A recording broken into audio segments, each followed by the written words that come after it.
بسم الله الرحمن الرحيم.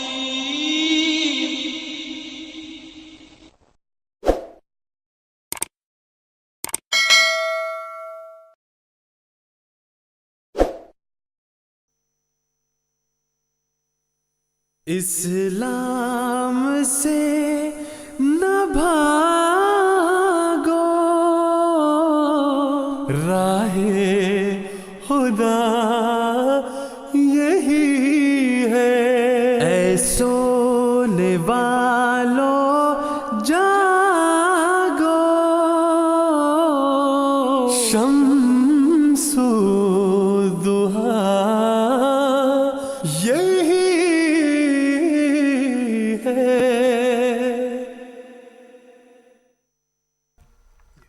بات کا آغاز لازماً یہیں سے ہونا چاہیے۔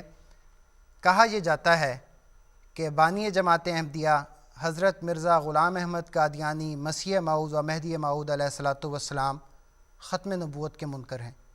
اس کے بارے میں آپ پہلے ہمارے ناظرین کو بتائیں کہ اس میں کس حد تک حقیقت ہے۔ بسم اللہ الرحمن الرحیم۔ آپ نے بالکل درست فرمایا کہ آج کل بڑے ہی شد و مد کے ساتھ اور بڑی دلیری کے ساتھ یہ الزام پاکستان میں اور باقی جگہوں پر بھی لگایا جاتا ہے کہ بانی جماعت احمدیہ حضرت مرزا غلام احمد قادیانی علیہ الصلوۃ والسلام ختم نبوت کے قائل نہیں تھے۔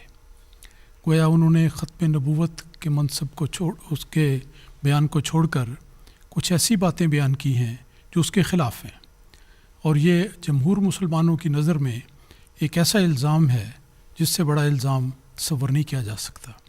یہ بات بالکل درست ہے کہ جب کسی کی طرف جھوٹ منسوب کیا جائے تو ان جھوٹوں میں سے سب سے بڑا جھوٹ آج کے زمانے میں یہ ہے کہ جماعت احمدیہ کے بارے میں یہ کہا جاتا ہے کہ یہ ختم نبوت کی قائل نہیں، اور اس کو صحیح سمجھنے کا ایک ہی ذریعہ ہے اور سب سے زیادہ مستند اور صحیح صورت یہ ہے کہ خود بانی سلسلہ عالیہ احمدیہ کے ارشادات کو مد نظر رکھا جائے، کیونکہ جو اسلامی جماعت احمدیہ کے نام سے قائم ہوئی، اس کے بانی نے ختم نبوت کے بارے میں جو بتایا وہ حرف فیصل ہے، اور اسی کی بنیاد پر یہ بات سمجھی جا سکتی ہے کہ اس میں حقیقت کیا ہے۔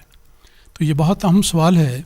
اس کے جواب میں چاہتا ہوں کہ سب سے پہلے حضرت مسیح موعود علیہ الصلوۃ والسلام کے چند ارشادات آپ کے سامنے رکھوں تاکہ پتہ لگ سکے کہ جس انسان کی طرف یہ بھیانک الزام منسوب کیا جاتا ہے اس نے خود اپنے الفاظ میں ان کی کیا حقیقت بیان کی ہے۔ ایک شعر سے آغاز کرتا ہوں۔ حضرت بانی سلسلہ عالیہ احمدیہ کے فرماتے ہیں کہ ہم تو رکھتے ہیں مسلمانوں کا دین، دل سے ہیں خدام ختم المرسلین۔ اور اپنے ایک ارشاد میں آپ فرماتے ہیں کہ میں جناب خاتم الانبیاء صلی اللہ علیہ وسلم کی ختم نبوت کا قائل ہوں۔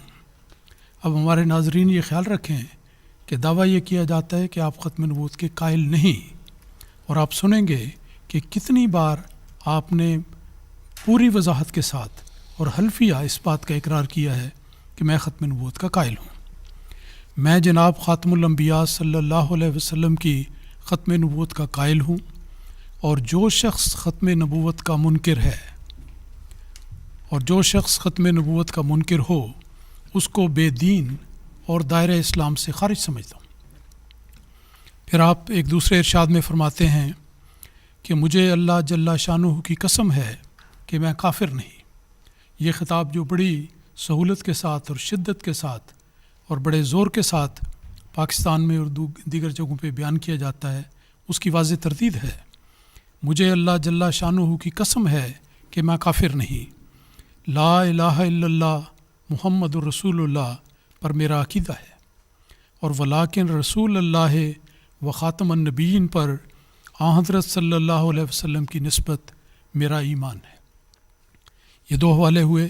اس کے بعد تیسرا حوالہ یہ ہے کہ آپ فرماتے ہیں کہ اب بجز محمدی نبوت کے سب نبوتیں بند ہیں۔ یہ بھی اعتراض ہوتا ہے کہ آپ نے ایک نئی نبوت انڈیپینڈنٹ شروع کر دی ہے۔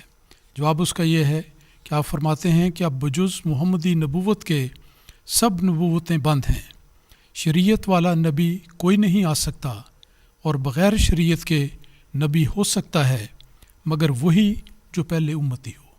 یہ ختم نبوت کی ایک حقیقت ہے جو آپ نے واضح الفاظ میں بیان فرمائی۔ پھر آپ کا ایک اور حوالہ پیش کرتا ہوں۔ آپ نے اپنی کتاب حقیقت الوحی میں بیان فرمایا کہ اللہ جل شانہ نے آن حضرت صلی اللہ علیہ وسلم کو صاحب خاتم بنایا، یعنی آپ کو افاضہ کمال کے لیے مہر دی جو کسی اور نبی کو ہرگز نہیں دی گئی۔ اسی وجہ سے آپ کا نام خاتم النبیین ٹھہرا۔ پس آپ کی پیروی کمالات نبوت بخشتی ہے اور آپ کی توجہ روحانی نبی تراش ہے، اور یہ قوت قدسیہ کسی اور نبی کو نہیں ملی۔ دیکھیں کس قدر زوردار الفاظ میں آپ نے اس مضمون کو بیان کیا ہے۔ اور پھر آخر میں آپ کے ایک دو حوالے اور ہیں۔ آپ نے فرمایا کہ مجھ کو خدا کی عزت و جلال کی قسم کہ میں مسلمان ہوں اور میں ایمان رکھتا ہوں اس پر کہ ہمارے رسول حضرت محمد مصطفیٰ صلی اللہ علیہ وسلم تمام رسولوں سے افضل اور خاتم الانبیاء ہیں۔ اور پھر ایک اور حوالہ عرض کرتا ہوں۔ آپ نے فرمایا، اور یہ آج کے ان سب اعتراضوں کا ایک جامع جواب ہے جو آپ کے خلاف بڑی بے دردی سے لگائے جاتے ہیں۔ آپ نے فرمایا، مجھ پر اور میری جماعت پر جو یہ الزام لگایا جاتا ہے کہ ہم رسول اللہ صلی اللہ علیہ وسلم کو خاتم النبیین نہیں مانتے، یہ ہم پر افتراء عظیم ہے۔ ہم جس قوت، یقین و معرفت اور بصیرت کے ساتھ آن حضرت صلی اللہ علیہ وسلم کو خاتم الانبیاء مانتے اور یقین کرتے ہیں، اس کا لاکھواں حصہ بھی وہ لوگ نہیں مانتے۔ آپ نے جو بھی فیض پایا محمد مصطفیٰ صلی اللہ علیہ وسلم کی غلامی سے پایا۔ آپ کا ایک شعر قابل ذکر ہے۔ آپ نے فرمایا، اس نور پر فدا ہوں، اس کا ہی میں ہوا ہوں، وہ ہے میں چیز کیا ہوں، بس فیصلہ یہی ہے۔